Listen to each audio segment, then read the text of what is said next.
Please stand. We'll take refuge.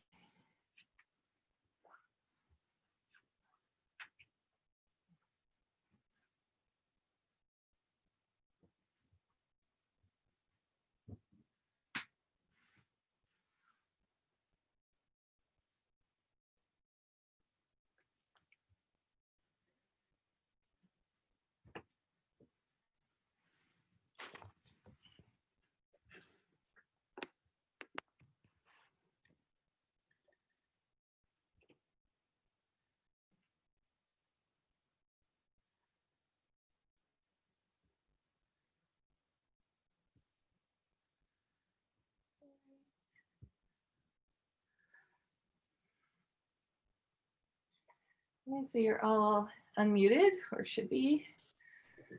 So please repeat after me out loud. I go for refuge to the Buddha. I go for refuge to the Buddha And resolve with all beings. and resolve with all beings. I will cultivate a heart of enlightenment. I will cultivate a heart of enlightenment And realize the great way. and realize the great way.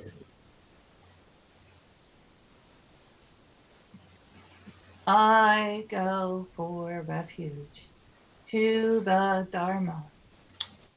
I go for refuge to the Dharma And resolve with all beings. and resolve with all beings. I will penetrate the teachings. I will penetrate the teaching And uncover oceans of wisdom. and uncover oceans of wisdom.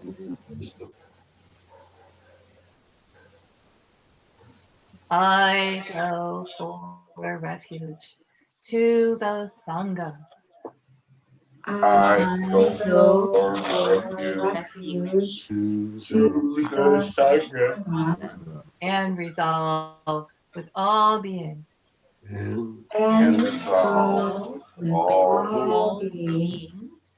I will seek peace and happiness for the many. I will seek peace and happiness for the many And transform this world into Buddha land unimpeded. and transform this world into Buddha land unimpeded. All right.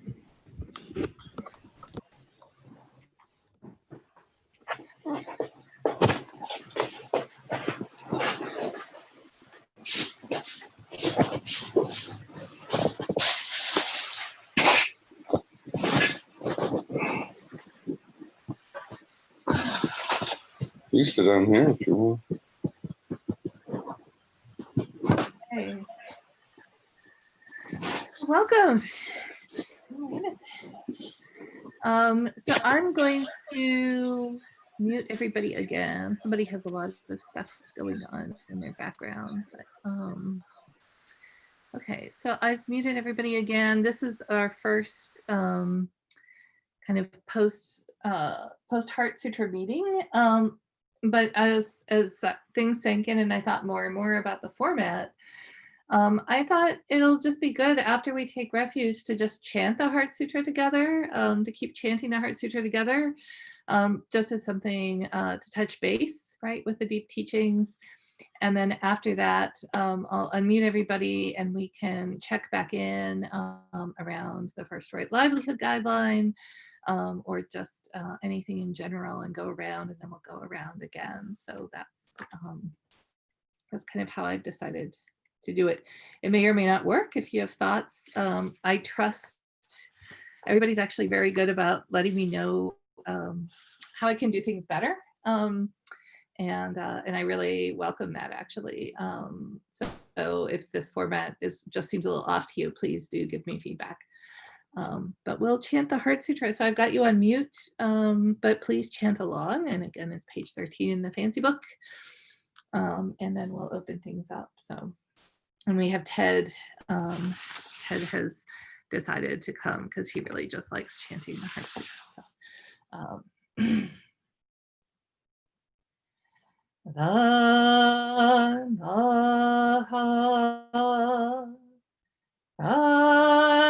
Prajna Paramita Hridaya Sutra.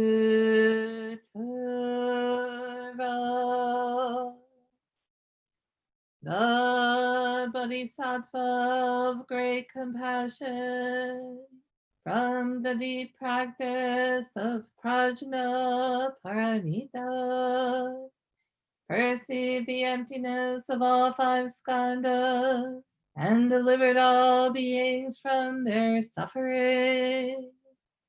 O Sariputra, form is no other than emptiness, emptiness no other than form. Form is emptiness, emptiness form. The same is true of feeling, thought, impulse, and consciousness. O Sariputra, all dharmas are empty. They are not born nor annihilated. They are not defiled nor immaculate. They do not increase nor decrease. So in emptiness, no form, no feeling, no thought, no impulse, no consciousness.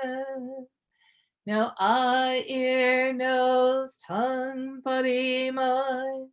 No form, sound, smell, taste, touch, or objects of mind. No realm of sight, no realm of consciousness. No ignorance, nor extinction of ignorance. No old age or death, nor extinction of death. No suffering, no cause of suffering. No cease from suffering. No path to lead out of suffering.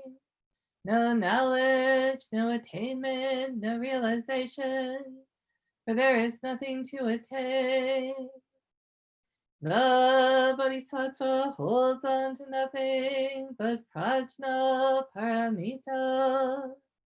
Therefore her mind is clear of any delusive hindrance. Without hindrance there is no fear. Away from all perverted views she reaches final nirvana. All Buddhas of past, present, and future, through faith in Prajna Paramita, attain to the highest perfect enlightenment. Nathan, the Prajna Paramita, is the great Dharani, the radiant, peerless mantra, the utmost supreme mantra, which is capable of allaying all pain. This is true beyond all doubt. Proclaim now the highest wisdom, the Prajna Paramita. Kate, kate, para kate, para samgate, bodhisvaha. Kate, kate, para kate, para samgate, bodhisvaha. Kate, kate, para kate, para samgate, bodhisvaha. Dhamma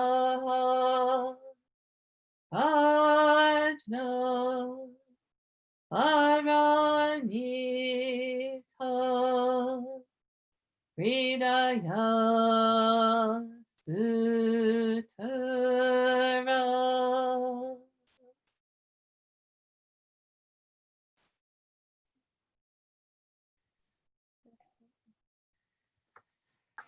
So everybody's unmuted. I'll just remind everybody, so if we're looking at the 6 Right Livelihood Guidelines going forward, which are great things to practice with. You might want to just mute yourself before you check in, because Sunil, you're particularly a little bit noisy there. I can mute you. I'm sure I muted you. But you can unmute yourself, I believe. If you can't, let me know. Are you okay? Yeah, so the 6 Right Livelihood Guidelines, which seem like a really good compass in these times when the compass needle seems to be spinning. And so the first one is, and that's on page 24 of the fancy book. And the first one is consume mindfully, eat with awareness and gratitude, pause before buying and see if breathing is enough, and pay attention to the effects of media you consume. And so we'll just go around and check in and say hello, and just how you're doing. And then if you'd like to comment on the Right Livelihood Guidelines, you can, and then we'll go around another time. And once again, I'll just emphasize participation is optional. So you can just say pass or just I'm fine, please go on. That's perfectly fine. And we may or may not even have people, if we do have people on YouTube, it did work this time to record it. Some people just like to hang out on YouTube and just watch along if they're not in the mood to talk. And so that's always an option as well. So all right, but you're all technically unmuted, so you can unmute yourself and then speak. And so I'll just start like I usually do with No Do over there in Peru, high in the mountains. Hello. Good to see you. Yeah, I'm well. Today is a Father's Day, so that's been on my mind. I'm really grateful for my father. You know, he's been really, unconditional love, so I've been thinking about that a lot. For the right livelihood, what I've been thinking a lot about is to eat with awareness and gratitude, because, well, I'm 40 now, but in my 20s for like a whole decade, I had really disordered eating. Like I went back and forth between binge eating and like starving myself, between anorexia and bulimia, basically, and my weight would go up and down more than 50 pounds in that time, so it was really disordered eating. And I'm not doing that now. I've had a lot of healing and awareness around that, but especially during this quarantine, I still use food, right, as comfort. So I definitely use food as emotion, like kind of eating my emotions in a way, and so I've just been really aware of that lately. And especially this past week, just before I eat, taking a breath, pausing. And it's not just like this automatic cure, but it's definitely helped to bring awareness to my own habits, especially around consumption. Like eating is such a huge thing. How do you nurture yourself? I mean, physically, but also it's a lot deeper than that for me. Thank you. Let me just add that you made like the most amazing fruit salad and put it on Facebook, and I just get on a plane and go have your passion fruit pomegranate amazing thing that just looks like happiness in a bowl. So keep up. Share that on the temple website. Yeah, exactly. It could be our homepage. Yeah. All right, Joe Gum. So you piped up. So how are you doing this morning? And any great livelihood thoughts? Good to see you. Thank you. It's interesting because it's being Father's Day. One of the things that my wife and I try to be very mindful of, that's very much a part of the right livelihood, is media consumption, especially with a child. And one of the paradigms that we've set for ourselves is, you know, is this going to, are we going to learn anything from what we're consuming? And that's not to say that there's not room for, you know, brain candy, you know, of decent caliber, but you know, things like the constant onslaught of, you know, information in air quotes. You know, you don't, after a while, you realize that it's not telling you, you already know what people are going to say 9 times out of 10. You know, if I put on Fox News, I know what they're going to say. If I turn on MSNBC, I know what they're going to say. It's not, I'm not learning anything.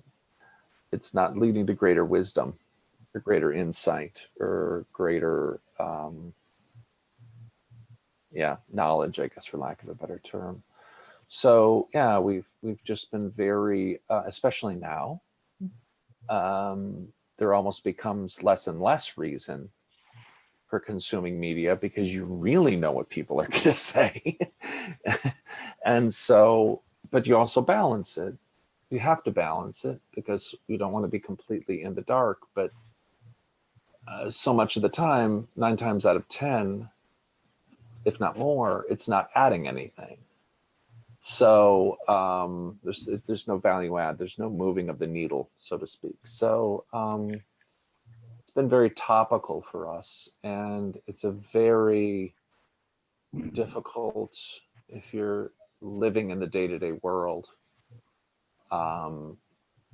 it's a very difficult thing to achieve without just simply turning things off, physically turning them off, which isn't such a bad idea a lot of the time, frankly. So that's been very much top of mind lately. That's all. Thanks so much. Wandu, how you doing? Hi, I'm doing fine. Great. Well, Is this your new place? yeah, this is the new place. You can't see much of it through the video screen. It's much nicer than where I was. You know, feels a bit still like living in a hotel, living out of boxes yet. But, you know, I haven't unpacked everything and put it in its proper place. And work actually helped me a little bit by cutting my hours a couple of weeks ago. So now I'm down to 3 hours or 3 days a week instead of 5, which was convenient for the closing and everything. So, you know, it freed up a lot of time at the end of the week. But it also did actually make me more aware of how much I consume and what, you know, resources I need in order to maintain that level, or whether I need to lower it in certain areas. So it has kind of caused a bit of a focus on how much am I using and of what. And what is really necessary, what is needed, and what is just a want.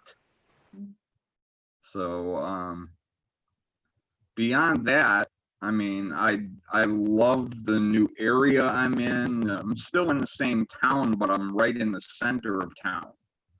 So, you know, it's kind of a little more, I guess you'd say, cosmopolitan, so to speak, as far as small town America can be cosmopolitan. But you know, beyond, I guess that's a good place to end my check-in. Great. Yeah. And I'm loving your t-shirt, which I think is very much a necessary purchase.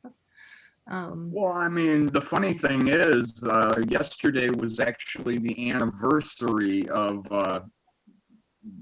the release of Jaws, and Yeah. this is a Jaws themed t-shirt. So I love it. Yeah. Yeah. Thank you. All right. All So right. Sunita, how you doing? I can unmute you. We've been battling over the mute button. Dueling mute. Oh, sorry.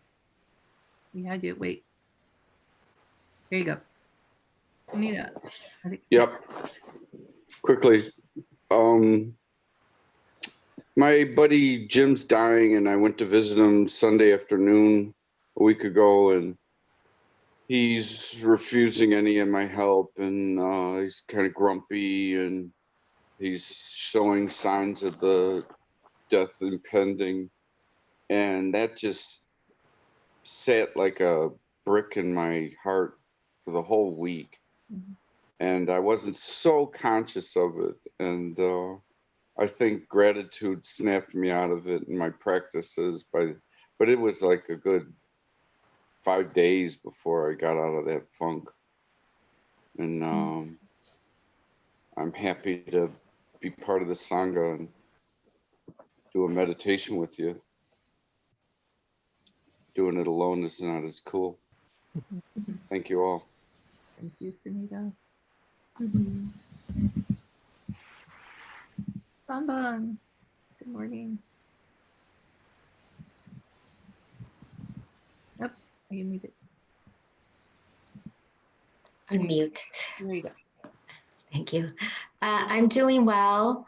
I was crabby this morning and got angry at a clerk at the coffee shop, but not to her after I left. So I feel like that was one of the first times I've really gotten moody during quarantine. I've been I feel like everybody's just been trying a little bit harder to be nice, at least my husband and I, to each other. And so, yeah, anyway, that was, so I acted unskillfully. Mhm. But as far as the right livelihood guideline, I've been trying to stay away from my phone because I found during quarantine I've gotten really, really attached to it. And now it's almost like a drug where I crave it. Even yesterday, I was watching a movie and my thought kept going to, where's my phone? Who's who's texting me? Who's on Instagram? So I'm really trying to get my mind away from the constant focus on the phone and more focus on the present.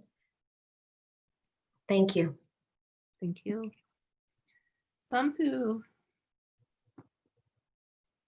Hello, everyone. Wow. So, yeah, I'm not doing this. I haven't done this at all. Yeah, that's okay.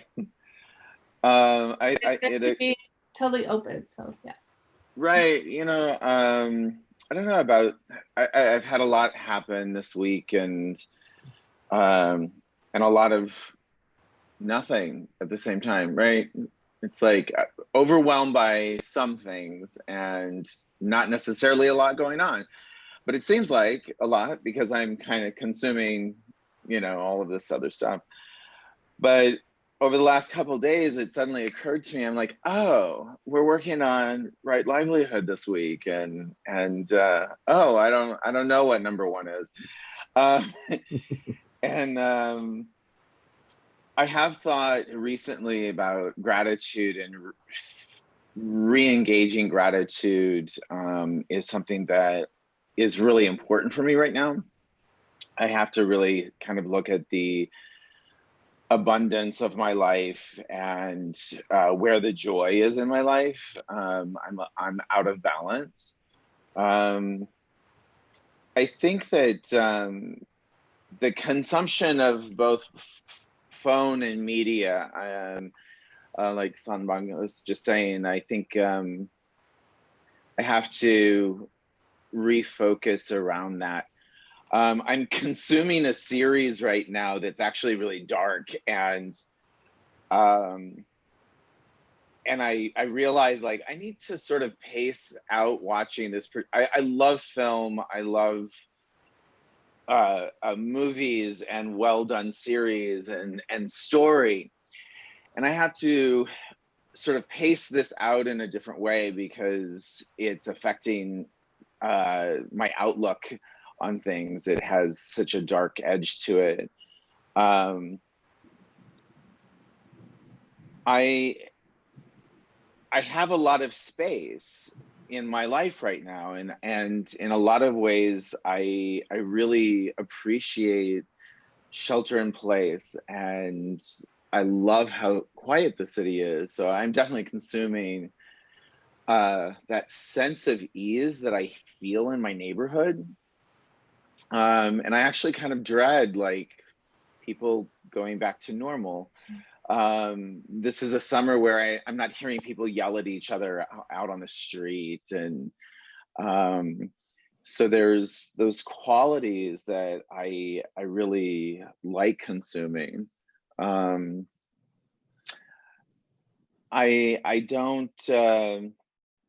don't know exactly where I am. My practice is not in a good place. It's kind of non-existent.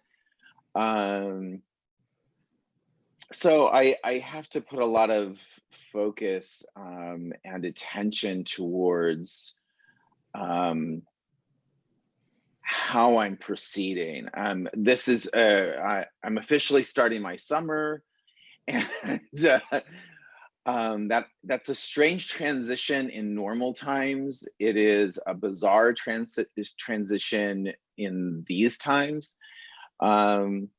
So I have a lot of work to do. I need to be more intentional and purposeful about how I engage, not only like what I consume or what I listen to or what I want to involve myself in, but also sort of intentional and purposeful, meaningful experiences that sort of bolster the best parts of myself.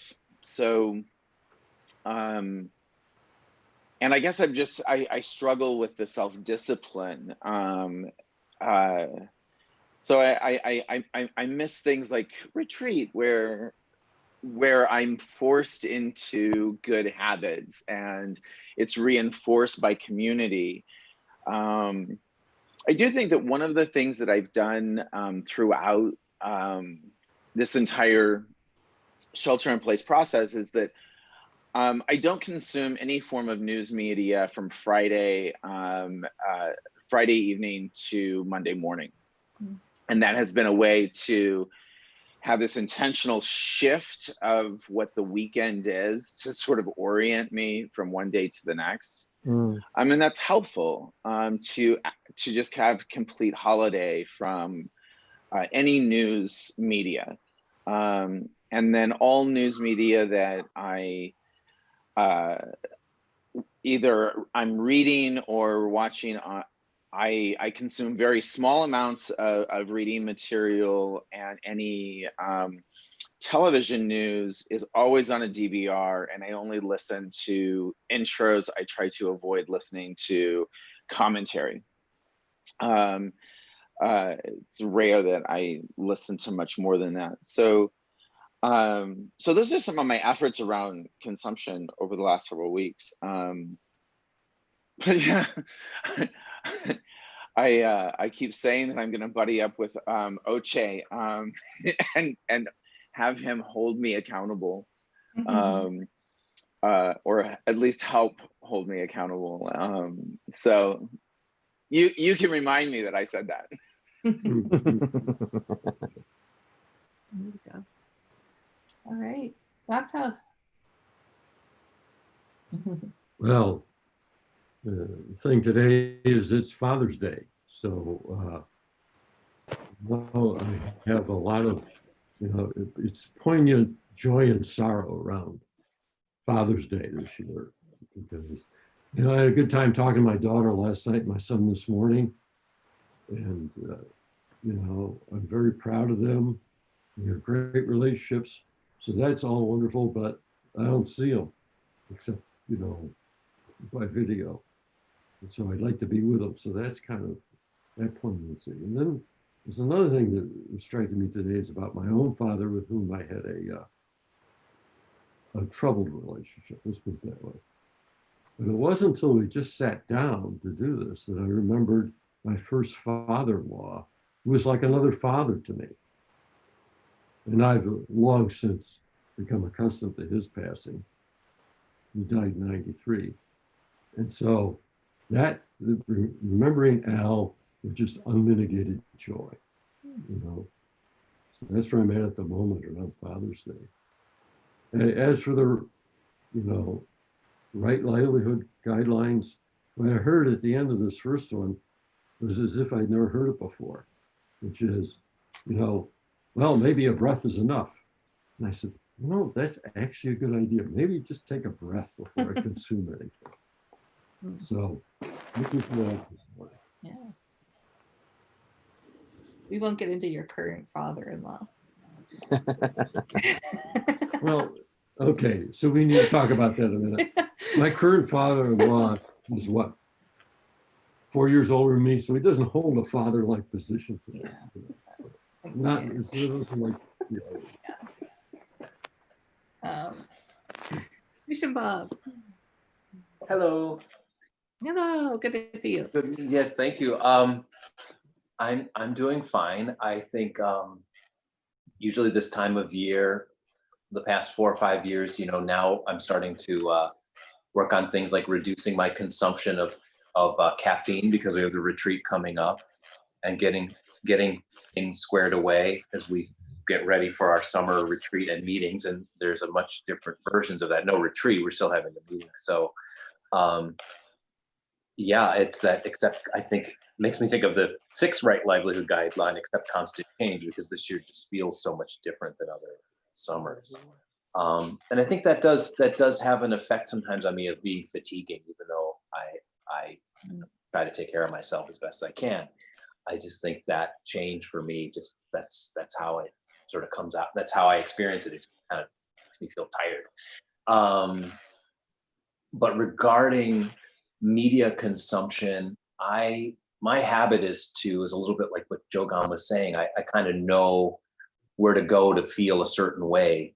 So I'll, you know, even the good political commentators who I like, I realize why I go there. It brings me some deal of comfort to see them so skillfully kind of lay out their case, you know.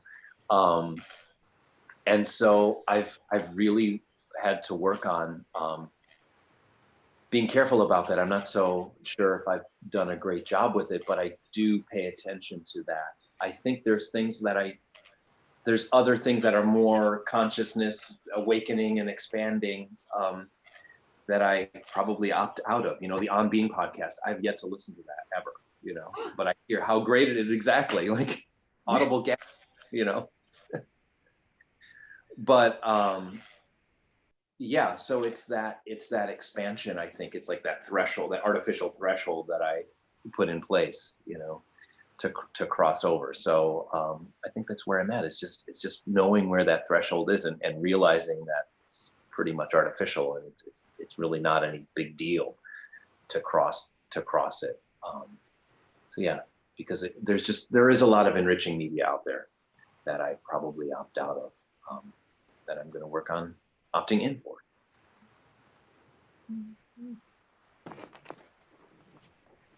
If that leaves me. Yeah, so just listening to everybody, once again, thank you all so much. And I feel actually, yeah. So I'm also, I was saying to Gata this morning, for those of us, I think this is the first time in 10 years that I won't be doing the summer retreat. And it's actually like, it's the level of humidity, it's the angle of light in the sky. Like my whole body is like, okay, let's do a 5-day retreat. And it's like a withdrawal. And I'm a little panicked at how I'm going to sort of get through my life without that experience, which really actually just plugs me in and charges my batteries for a little while. And so, and also just the experience of sitting with Sunim and Sunim's teaching, and just it's I don't know how to describe it. Those of you who are retreat regulars, there's nothing like it. But I can feel, even when I was sitting here, it motivates me to kind of really have good sittings and to kind of you know, do what I can to, I think Samsu was talking a little bit about this, like how do I get that energy right into my life? You know, maybe this is the opportunity to, how do we create this right without the 5-day retreat thing? And I can feel, you know, it's always there, right? It's just that we don't access it, right? There's nothing magic about, you know, being in a building with Sunim, although. And so just going back to what Jogam and Sushim said, is, you know, part of this is how can we as teachers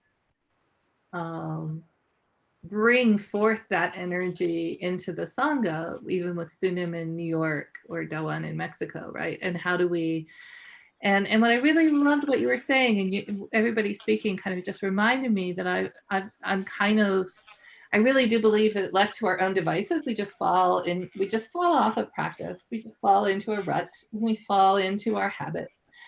And we fall into, and the nice thing about retreat is really breaking those habits and just getting like, you know, ah, that,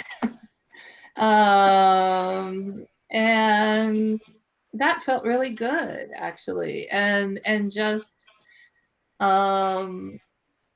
you know, getting back to the way we use media to just, oh, I just want to hear the same song and this and that. What does practice give us, right? That nothing else can, which is really that newness and that possibility, opening up to possibilities of a different way of looking at a question, a different way of coming at the world, a different way of looking at the situations instead of just reaching for the familiar. And I think you're right. I've been feeling like media is not being incredibly helpful to me. I'm motivated. I like this weekend, like no media thing. And I think I'm on the verge of kind of unhooking a little bit from media, which is tough because I think right now it feels also like it can easily feel like unhooking as not caring, right? There's so much going on right now that's so very important and that's so unprecedented and that really requires our full presence and our awareness. And so unhooking is really fraught because we feel like, oh, am I just, you know, white folks have been unhooking from the media, from certain kinds of knowledge and certain kinds of awareness for a very, very, very long time, right? And I don't think at all that that's what we're talking about, but I think it's just something to bear in mind, is how do we become present in new ways. And once again, I just keep going back to practice. And one of the things that I kind of just jotted down, you know, we're one of the few people in the country, you know, who has kind of, you know, these original Zen masters who came over from Asia and really, you know, kind of the old school pure Zen, you know, there he is up in New York and Doan and as his Dharma heir, and to sort of just really appreciate that and tap that energy and that fierceness and that openness and possibility that I think we're very fortunate to have a connection to that is unique. And it's, you know, and just to really sit with that and appreciate it. And for those of you who haven't spent a lot of time with students, you know, like, and for us teachers to just do our best to kind of manifest the spirit of Sunim as we can. Yeah, exactly. I know. I'm not sure what you're talking, but I just wanted to throw that out. I just wanted to throw that out there, and just and you guys are really motivating me to just revisit that and renew my own commitment to. We don't have retreat, but hey, who needs retreat? We're, you know, we've got it all right here if we just figure out how to relate to it differently. So anyway, that was too long, but any thoughts or open floor? This is not in reaction to that, but the Sangha actually did have a cookbook. I don't know if it's laying around somewhere, but we could do that instead of the retreat. I don't know. Yeah, that's a good idea. Well, we have some ideas out of the advisory council that I'll announce when we're done discussing that I think are just absolutely beautiful and lovely, of how we can get creative. Because once again, that's to me the appeal of Zen is like that. Oh wow, I never thought of it that way before, right? Because we just get in our habits. Yeah. Any other comments or thoughts or just random? Just to what you were, go ahead. To what you were saying a little bit, Nawara, I think one benefit of this time of quarantine is that we've really have had to become much more self-sufficient in finding the things that keep us happy and make us more wise and compassionate, and because we're not, we don't have our busy, frantic lives to keep us separated from that. So I think just kind of, I think we're all in that place right now where we're using our own resources to keep us happy and centered. So I guess, we're sort of already semi in that retreat mode. Yeah. Maybe we can just continue on that. Mm-hmm. Thank you. Yeah. I wanted to mention, I think they go hand in hand if we talk about consumption to also talk about addiction, right? And one of the things that I thought about as I was listening was this doctor, his name is Gabor Mate, and he gave this talk in this book. It's called The Hungry Ghost, which, he was part of the inspiration for me to come down here, actually, to Peru, to listen to him speak. But he talks a lot about the nature of addiction, and it's so beautiful, The Hungry Ghost. He talks about, in terms of consumption, and he works with a lot of addiction patients. He's in Toronto. Is this idea of the hungry ghost, right? Like what void are we filling with that consumption? What void are we filling with that addiction? And it's quite powerful and compassionate, right? To think about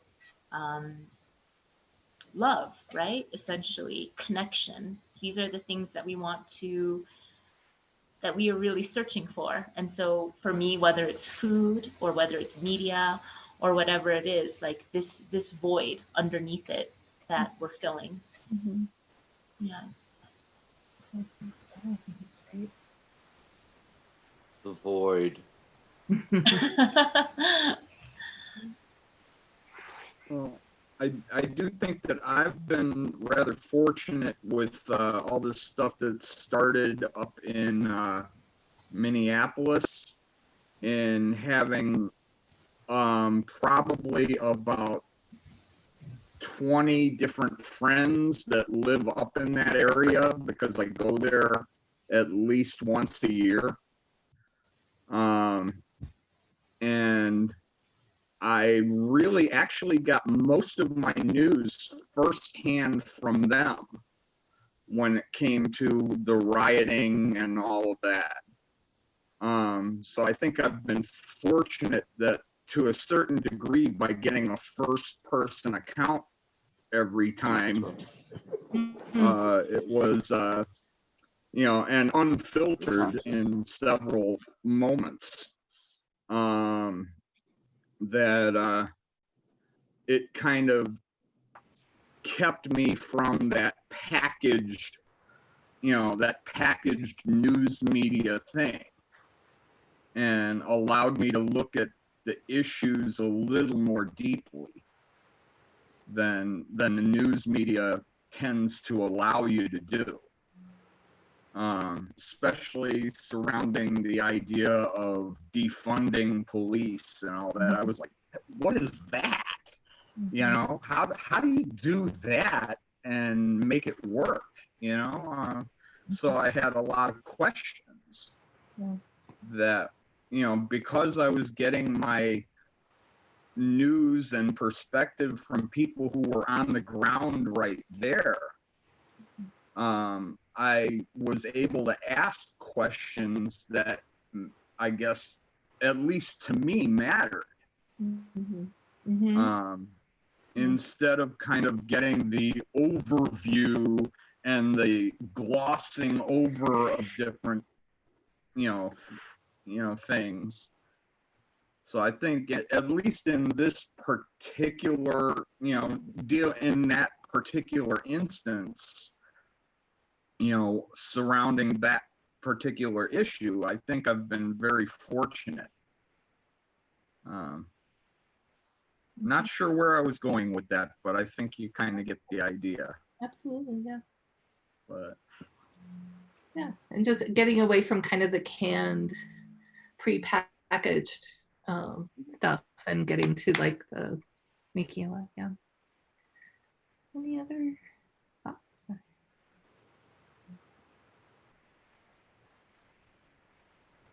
Point of order. So instead of a retreat, we're not going to organize anything. Yeah, no, we're not this year, which is, we thought about doing something, but yeah, it's just, we still are gonna, there'll be the precept ceremony on July 4th at 10 a.m. And so everybody's very much encouraged to tune into that.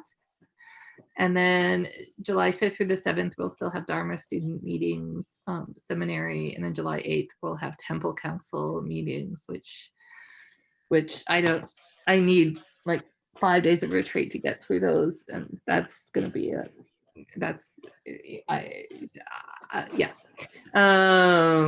Even like when everything just come off a 5-day retreat, those are rough.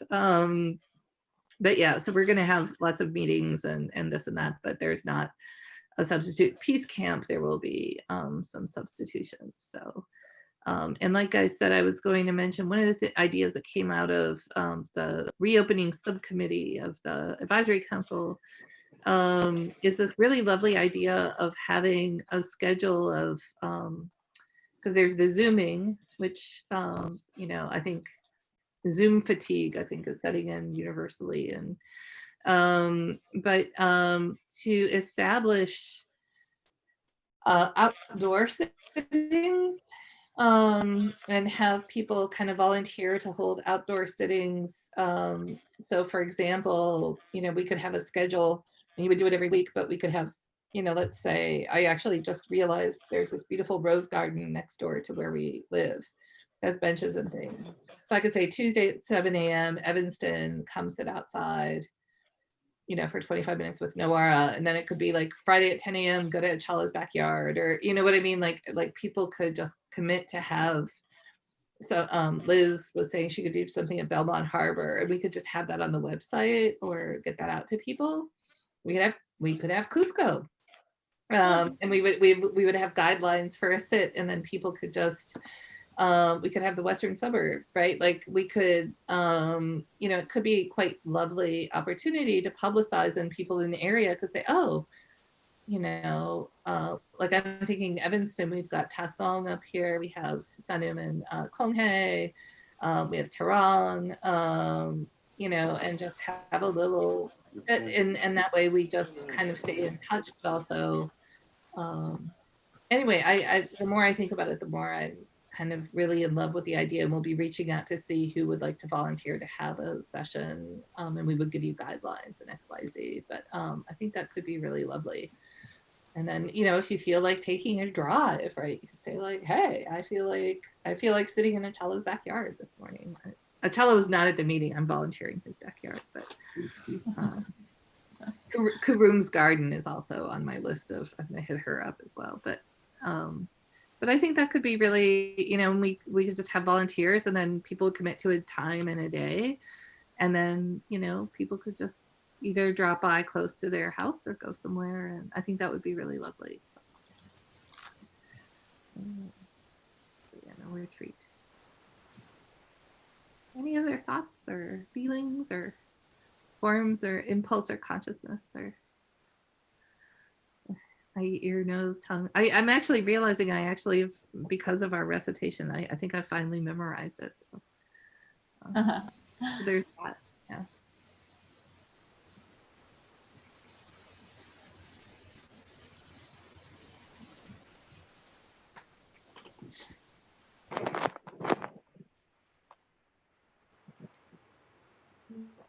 Everybody looks thoughtful. Yeah. So I'll go on some of the other things. So to be on the lookout for, we'll e-blast or be in touch with people.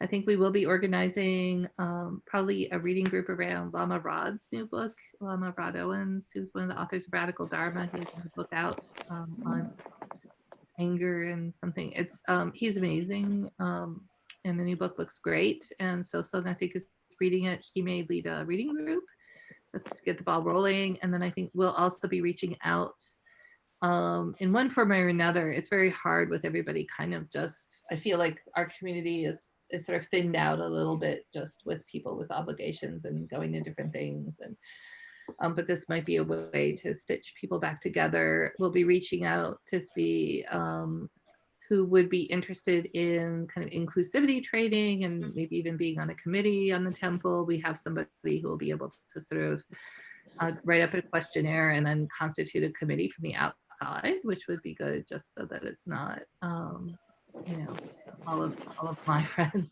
or, you know, all of, you know, just when you always just, that part of the inclusivity problem is when you're overworked and kind of don't have a lot of bandwidth, you just reach for the same people, right? So having somebody from the outside help with that would be really, I think, useful. We have somebody in mind. And so anyway, there are things that we're doing to move forward in a deliberate and sincere and long-term manner that I think is completely in coherence with our teachings and how much we love the practice. So stay tuned for all of that, and just absolute deep appreciation for all of you. Yeah, any more thoughts or? Deep appreciation for you. Yeah. Oh, Here. thank you. I appreciate that, but yeah, you just wake up and do it, right? So I think that's where we all are, right? You're and- holding it all together, Noara. Agreed. Or Don't do it and wake up. talk to this guy about how well I'm holding it all together. There was an eyebrow when you mentioned you and your husband being extra considerate and nice to each other, and I was thinking about a conversation we had during a morning walk where I was like,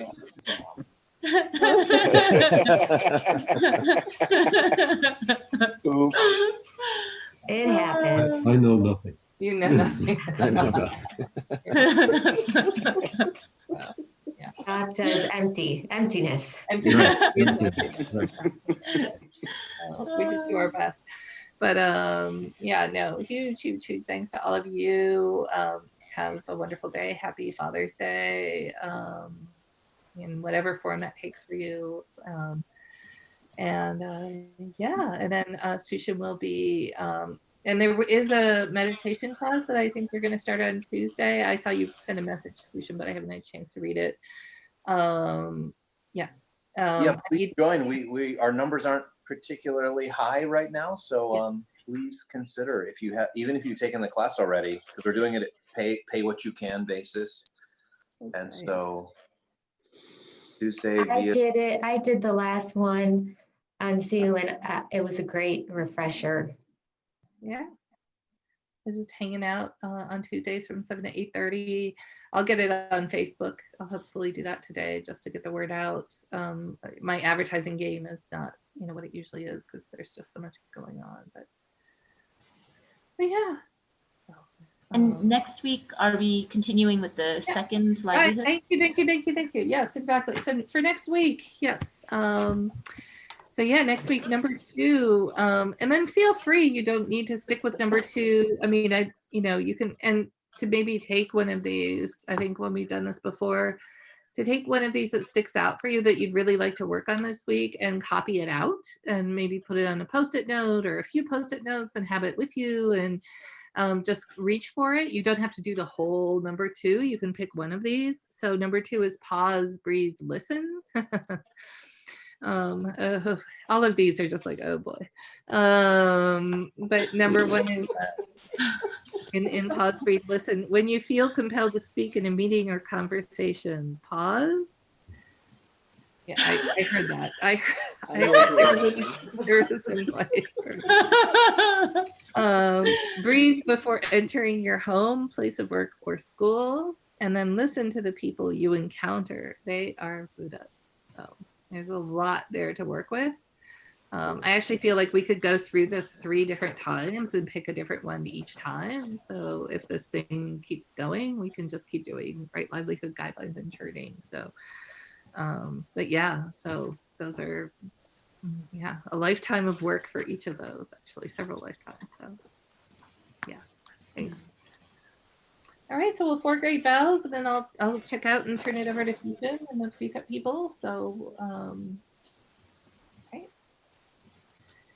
All beings, one body. One body. I vow to liberate Liberate.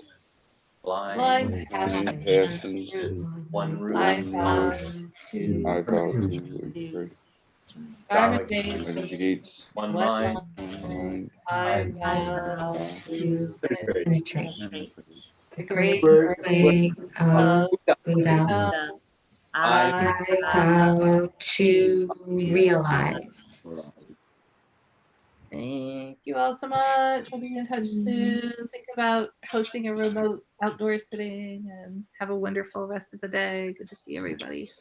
Bye. All right. Bye. Bye-bye. Bye. Everybody.